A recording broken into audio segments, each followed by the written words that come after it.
bugünkü videoya böyle başlayayım dedim. Bakalım nasıl tepkiler gelecek.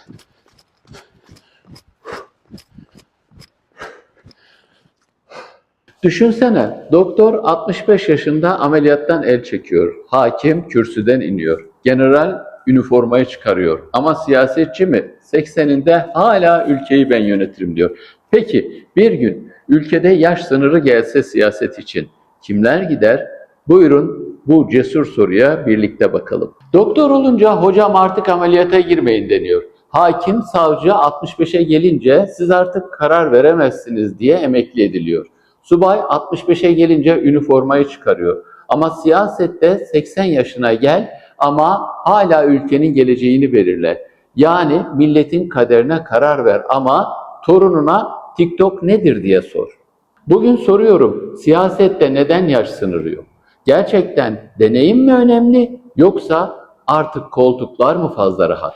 Biliyorsunuz doktor, hakim, asker, polis, pilot hepsinde yaş sınırı var. Sebep basit. İnsan yaş aldıkça refleks yavaşlıyor, dikkat azalıyor, stres toleransı düşüyor. Devlet de diyor ki yoruldun artık, biraz dinlen. Hem arkadan gelenlere yer aç. Peki siyasette niye aynı mantık yok? Çünkü siyaset diyor ki ben karar vermem, millet karar verir. Yani sen 85 yaşında da olsan halk isterse seçer. Demokrasi bu deniyor. Yani doktorun eline neşteri vermiyoruz ama 80 yaşındaki siyasetçiye ülkenin kasasını teslim ediyoruz. Mantık biraz doktor yaşlı olmasın ama karar alıcılar olursa olur. Tabii karşı argümanlar da var. Birincisi deneyim her şeydir deniyor. İkincisi milletin iradesine karışamazsın. Üçüncüsü yaşla zeka arasında doğrudan bir bağlantı yok. Haklı olabilirler ama o zaman en azından bir sağlık raporu olmalı mı acaba? Ehliyet alırken 65 yaş üstü vatandaşlardan 2 yılda bir sağlık raporu isteniyor. Ama ülkenin direksiyonuna geçen yöneticiler için bir rapor istenmiyor. Düşünün, şoför sağlık kontrolünden geçiyor, kaptan köşküne çıkan geçmiyor. Amerika'da yaş sınırı yok ama bu iş orada da tartışılıyor. Biden 82 yaşına yaklaşınca herkes yaş sınırı gelsin artık demeye başlamıştı. Kongrede bazı vekiller 80'leri devirmiş durumda. Orada da Stable Genius Act diye bir yasa tasarısı hazırlanmıştı. Başkanların sağlık ve zihin durumlarının açıklanması için. Ama tabii ki kimse o yasayı geçirmek istemedi. Demek ki yaş sadece bizde tabu değil. Siyasette 20-30 yıldır aynı isimleri görmek artık doğal hale geldi. Sanki siyaset bir meslek. Hatta bazıları için kalıtsal bir hak gibi babadan anneden çocuğa geçiyor. Ben gidersem ülke batar düşüncesi çok yaygın. Yahu bu ülkede 86 milyon insan var.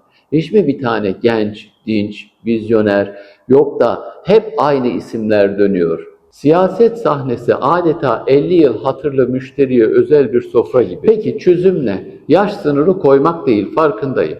Ama bir denge olabilir. Mesela 70 yaşından sonra her yıl sağlık raporu tartışılabilir.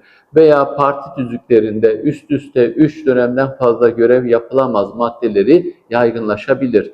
Böylece hem deneyim korunur hem yenilenme sağlanır. Çünkü siyaset tecrübe ister ama tazelenme de ister. Bu ülkede 65 yaşındaki doktor artık ameliyata giremiyor. Ama 80 yaşındaki siyasetçi hala ülkenin geleceğini çizebiliyor. Ben diyorum ki madem milletin kaderi bu kadar önemli, o zaman milletin direksiyonundaki isimler de sağlık, zihin ve enerji olarak sağlam olması gerekir. Yoksa hepimiz yanlış yola girebiliriz. Siz ne dersiniz? Cumhurbaşkanlığı, bakanlık, milletvekilliği, belediye başkanlığı, meclis üyeliği gibi siyasi görevlere yaş sınırı olmalı mı? Evet, belli bir yaş sınırı olmalı. Hayır, halk isterse seçer. En azından sağlık raporu olsun seçeneklerinden hangisi size uygun? Yorumlara yazın. Belki de gelecek günlerde sizin yorumlarınız üzerine yeni videolar hazırlarız. Bugün de bir konuda kendimize değer kattık. Yeni videolarla kendimize değer katmaya devam edebilmek için lütfen abone olmayı unutmayın.